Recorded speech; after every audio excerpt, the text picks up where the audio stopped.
एक आदमी का एक्सपीरियंस है सिस्टर, पढ़ा लिखा है, उसका होटल भी है, और वो बोल रहा था कि प्रकृति मेरी दासी है पे वो एग्जाम्पल दे रहा था मुझे. I don't know how true it is. He said कि मैं इतना पढ़ा लिखा हूँ लेकिन मुझे अस्थमा का मीनिंग नहीं मालूम था.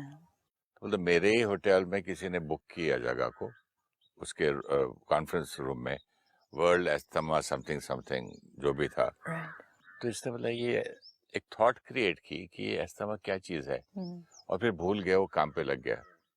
तो मतलब 2 दिन के बाद उसको कुछ बुखार जुकाम ऐसे लगने लगा, तो डॉक्टर के पास गया, तो उसने कुछ दवा लिख के दी. जब दवा लिख के दी तो घर आया, तो अभी लिया नहीं था. उसने बोला बॉटल पढ़ तो लूं, डॉक्टर ने तो बताया नहीं मुझे क्या है. तो उस पर लिखा था, बॉटल लिक्विड था, for asthma, bronchitis, this. Asthma के लिए मेन दवा थी वो. तो उसने बोला कि वो इस लाइन पे चलता था ज्ञान में. उसने बोला कि ये तो मेरी प्रकृति से मैंने क्वेश्चन किया कि व्हाट इज एस्थमा, तो प्रकृति ने मुझे एस्थमा का एक एग्जाम्पल दे दिया कि इसमें ब्रीदिंग होती है, ऐसा होता है, ये होता है. तो अब मैं क्या करूं? अब प्रकृति को बोलता है वो कि आई थैंक यू वेरी मच, आपने मुझे एस्थमा का मीनिंग मैं जानना चाहता था, आपने बता दिया, मुझे उसका ज्ञान हो गया, नॉलेज हो गई, थैंक यू सो मच. अब मैं दवा नहीं लूंगा, अब मैं ठीक हो गया हूँ. तो उसने दवा वापस रख दी, नहीं लिया. अब this is his fact. Yeah, but we need to understand it deeper. Just by creating a thought, what is asthma? Asthma नहीं होगा. आज डॉक्टर्स हैं, इतना स्टडी कर रहे हैं, कोई कैंसर पे स्टडी कर रहा है, तो उसकी तो पूरी जीवन व्हाट इज कैंसर पे ही बीतेगी ना.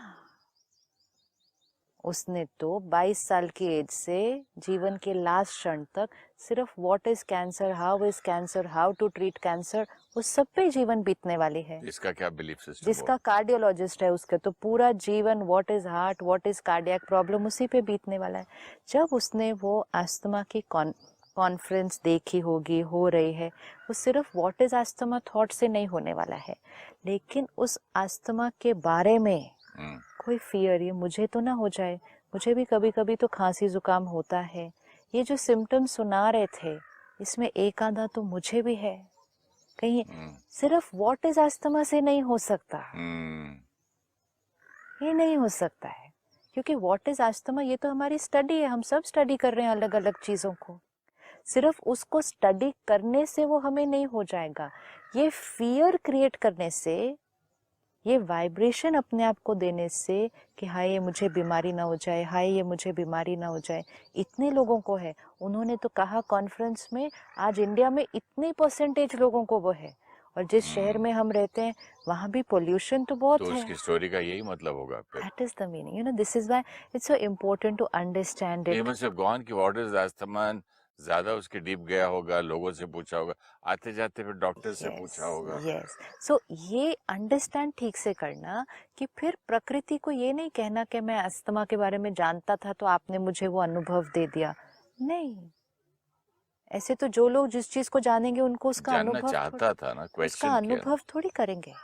अगर कोई डॉक्टर कैंसर के बारे में स्टडी करना चाहे तो he not gonna have cancer for that, no.